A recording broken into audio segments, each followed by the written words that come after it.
امام ربانی، محبوب سبحانی، غوث سمدانی، مجدد الفسانی، قیوم زمانی حضرت شیخ احمد فاروقی سرہندی رحمۃ اللہ علیہ کے آستانے پر آپ کی حاضری بھی کراتے ہیں، حضرت کی شخصیت کے حوالے سے بھی آپ کو بتاتے ہیں، لیکن سب سے پہلے شاعر مشرق علامہ اقبال کے وہ اشعار آپ کو بتاتے ہیں جو انہوں نے حضرت امام ربانی کے درگاہ پر حاضر ہو کر کے کہے تھے۔ وہ فرماتے ہیں کہ حاضر ہوا میں شیخ مجدد کی لحد پر، یہ خاک جو ہے زیر فلک مطلع انوار، اس خاک کے ذروں سے ہیں شرمندہ ستارے، اس خاک میں پوشیدہ ہے وہ صاحب اسرار، گردن نہ جھکی جس کی جہانگیر کے آگے، جس کی نفس گرم سے ہے گرمی احرار، یہ ہند میں سرمایہ ملت کا نگہباں، اللہ نے بر وقت کیا جس کو خبردار، کی عرضی یہ میں نے کہ عطا فقر ہو مجھ کو، آنکھیں میری بینا ہیں ولیکن نہیں بیدار۔ تو یہ وہ اشعار ہیں جو علامہ اقبال رحمۃ اللہ علیہ نے حضرت امام ربانی مجدد الفسانی شیخ احمد فاروقی سرہندی رحمۃ اللہ علیہ کی بارگاہ میں حاضر ہو کر کے کہے تھے۔ حضرت امام ربانی کا اسم گرامی احمد ہے، کنیت ابو البرکات ہے، لقب بدر الدین ہے اور خطاب امام ربانی مجدد الفسانی ہے۔ آپ کی ولادت شب جمعہ 14 شوال المکرم 971 ہجری مطابق 5 جون 1564 عیسوی کو سرہند شریف میں ہوئی۔ آپ کے والد ماجد کا اسم گرامی حضرت شیخ عبدالاحد فاروقی ہے۔ آپ کے والد جلیل القدر علماء میں سے تھے اور طریقت میں حضرت شیخ عبدالقدوس گنگوہی چشتی صابری رحمۃ اللہ علیہ سے مرید تھے، یعنی اس طرح سے آپ کو چشتی صابری فیضان حاصل تھا۔ آپ کا سلسلہ نسب 31 واسطوں سے مراد رسول سیدنا عمر بن خطاب رضی اللہ تعالیٰ عنہ تک پہنچتا ہے، اس لیے آپ فاروقی کہلاتے ہیں۔ حضرت امام ربانی کی بچپن سے ہی آپ کی پیشانی پر ولایت کے آثار ظاہر ہوتے تھے اور چہرہ مبارک پر ایک عجیب سا نور ظاہر ہوتا تھا، لوگ دیکھتے تھے تو سمجھ جاتے تھے کہ یہ کوئی عام بچہ نہیں ہے بلکہ یہ اللہ رب العزت کا خاص بندہ ہے۔ ایک مرتبہ آپ بچپن میں بہت بیمار ہو گئے اور کافی کمزور بھی نظر آنے لگے تو آپ کے والدین بہت پریشان ہوئے، بہت بے چین ہوئے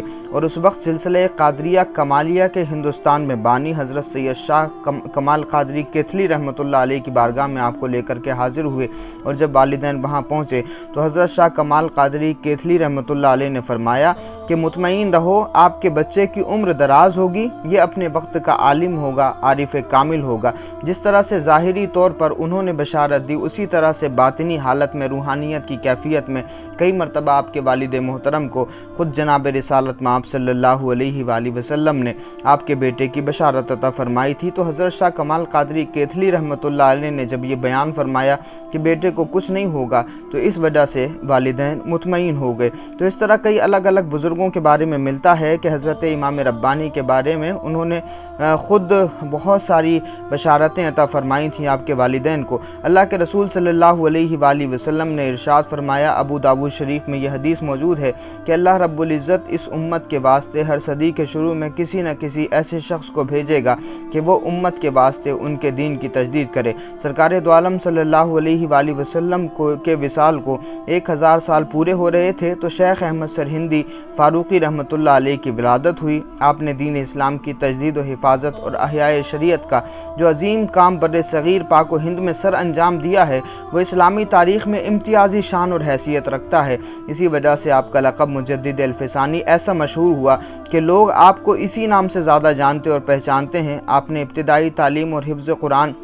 اور کچھ درسی کتابیں اپنے والد ماجد سے پڑھیں، ان کے بعد حضرت مولانا کمال کشمیری کی خدمت میں حاضر ہوئے اور تمام درس کی کتابیں پڑھیں۔ اس کے بعد پھر مولانا یعقوب حسن صرفی کشمیری سے بھی آپ نے بہت کچھ پڑھا۔ اس کے بعد حضرت قاضی بہلول بدخشی سے بھی مجدد صاحب نے بہت ساری کتابیں پڑھیں۔ 17 سال کی عمر میں حضرت امام ربانی مجدد الفسانی شیخ احمد فاروقی سرہندی رحمۃ اللہ علیہ علم سے فارغ ہو چکے تھے، یعنی جو اس زمانے کے روایتی علوم تھے وہ تمام علوم حضرت امام ربانی نے حاصل کر لیے تھے۔ میدان طریقت میں آپ نے اپنے والد سے سلسلہ چشتیہ صابریہ میں بیعت کی، کیونکہ وہ حضرت شیخ عبدالقدوس گنگوہی چشتی صابری رحمۃ اللہ علیہ سے مرید تھے۔ تو اس طرح سے امام ربانی کو جو سب سے پہلے طریقت میں فیضان ملا، آپ کے والد محترم کے ذریعے وہ سلسلہ چشتیہ صابریہ کا فیضان ملا۔ قادری سلسلے کا فیضان حضرت سید شاہ کمال قادری کیتھلی رحمۃ اللہ علیہ کے ذریعے آپ کو بچپن میں عطا ہو گیا تھا، لیکن جب حضرت امام ربانی شعور کی عمر کو پہنچے تو حضرت سید شاہ کمال قادری کیتھلی رحمۃ اللہ علیہ کا تو وصال ہو چکا تھا، لیکن آپ کی وصیت کے عین مطابق شاہ کمال قادری کے جو نبیرہ اور جانشین تھے، یعنی حضرت سید شاہ سکندر قادری کیتھلی رحمۃ اللہ علیہ، انہوں نے آپ کو خرقہ خلافت عطا فرمایا، سلسلہ عالیہ قادریہ کی اجازت بھی آپ کو عطا فرمائی، تو اس طرح سے قادری فیضان ملا۔ لیکن جو خصوصی فیضان امام ربانی ربانی پر رہا۔ چشتی صابری فیضان بھی حاصل ہے اور اسی طرح سے قادری نسبت بھی حاصل ہے، لیکن جو خصوصی فیضان رہا امام ربانی کی شخصیت پر اور جس سلسلے کے حوالے سے پہچانے جاتے ہیں امام ربانی، وہ سلسلہ عالیہ نقشبندیہ ہے۔ حضرت خواجہ رضی الدین محمد باقی باللہ نقشبندی رحمۃ اللہ علیہ نے آپ کو سلسلہ نقشبندیہ میں مرید بھی فرمایا اور اسی طرح سے آپ کو خلافت بھی عطا فرمائی، آپ نے تربیت بھی فرمائی، اور حضرت امام ربانی مجدد الفسانی شیخ احمد فاروقی سرہندی رحمۃ اللہ علیہ لمبے وقت تک حضرت خواجہ باقی باللہ نقشبندی رحمۃ اللہ علیہ کی صحبت میں بھی رہے، اور حضرت ہی کی دعاؤں کی برکت سے امام ربانی مجدد الفسانی نے وہ عظیم کارنامہ انجام دیا کہ جس کی وجہ سے ان کو ساری دنیا میں مجدد الفسانی کے نام سے جانا جاتا ہے۔ حضرت امام ربانی نے جناب موسیٰ علیہ السلام کا جانشین بن کر کے اس وقت کے فرعون کا ایسا مقابلہ کیا کہ اس کے ظلم نے حضرت امام ربانی کے سامنے گھٹنے ٹیک دیے۔ اس نے مروب ہو کر امام ربانی کو جیل میں ضرور ڈلوایا، لیکن دیکھو کہ امام ربانی مجدد الفسانی حضرت شیخ احمد فاروقی سرہندی رحمۃ اللہ علیہ نے جناب یوسف علیہ السلام کی تصویر بن کر کے جیل خانے اور قید خانے کے تمام قیدیوں کی ایسی اصلاح کی کہ جب وہ گئے تھے تو اندھیرے میں تھے، لیکن جب جیل سے باہر نکلے تو اللہ رب العزت نے امام ربانی کی اصلاح اور تربیت اور تبلیغ کے ذریعے ان کے دلوں میں اسلام کا نور پیدا کر دیا تھا۔ وہ تمام لوگ جرائم کی دنیا سے ہجرت کر کے نیکی کے راستے پر آ گئے تھے۔ جب آپ تاریخ پڑھیں گے کہ جب حضرت امام ربانی کو گوالیار کی جیل میں ڈالا گیا تھا تو گوالیار کی جیل میں اسی لیے ڈالا گیا تھا امام ربانی کو کیونکہ وہاں قیدی سب سے زیادہ خطرناک تھے، امام ربانی کو زیادہ تکلیف دیں گے اور امام ربانی گھٹنے ٹیک دیں گے، بادشاہ کے سامنے سجدہ کر دیں گے، سر جھکا دیں گے، اس لیے اس جیل میں ڈالا گیا تھا۔ لیکن حضرت امام ربانی مجدد الفسانی شیخ احمد فاروقی سرہندی رحمۃ اللہ علیہ نے اللہ کا خاص بندہ ہونے کا وہ حق ادا کیا کہ امام ربانی نے ان تمام ظالموں کو، ان تمام چوروں کو، ان تمام ریپسٹوں کو، ان تمام کرپٹ لوگوں کے دلوں میں ایسا انقلاب برپا کر دیا کہ جب وہ گئے تھے تو جرم کی دنیا کو آباد کیے ہوئے تھے، لیکن جب وہ جیل سے باہر نکلے تو اس حالت میں نکلے کہ ان کی پیشانیاں خدا کے سامنے جھکتی تھیں، ان کو اللہ نے سجدوں میں لذتیں عطا کر دی تھیں اور پیشانی میں تڑپ عطا فرما دی تھی۔ تو یہ امام ربانی کا انقلاب تھا، یہ ان کی کرامت تھی۔ اور پھر آپ دیکھیے کہ بادشاہ تو کفر کی حالت میں مر گیا، یعنی اکبر بادشاہ تو کفر کی حالت میں مر گیا اور اپنے باپ کے دین ہی پر تھا، نور الدین جہانگیر، لیکن اللہ رب العزت نے امام ربانی کی شخصیت میں وہ اثر پیدا کیا کہ امام ربانی نے اس کے ظلم کے سامنے، اس کی طاقت کے سامنے جب گھٹنے نہیں ٹیکے اور اپنے معاملے پر حضرت امام ربانی ڈٹے رہے اور کوششیں کرتے رہے تو اللہ رب العزت نے وہ صلہ عطا کیا کہ بادشاہ کے دل میں بھی انقلاب برپا کر دیا، بادشاہ کے دل میں بھی اپنے باپ کے دین سے بغاوت کا جذبہ پیدا کر دیا۔ اور پھر آپ دیکھیے کہ اگر امام ربانی اس وقت ایسی کوشش نہ کرتے تو پوری مغلیہ حکومت بلکہ ایک پورا بر اعظم ہی دین الہی سے، دین خدا سے پھر جاتا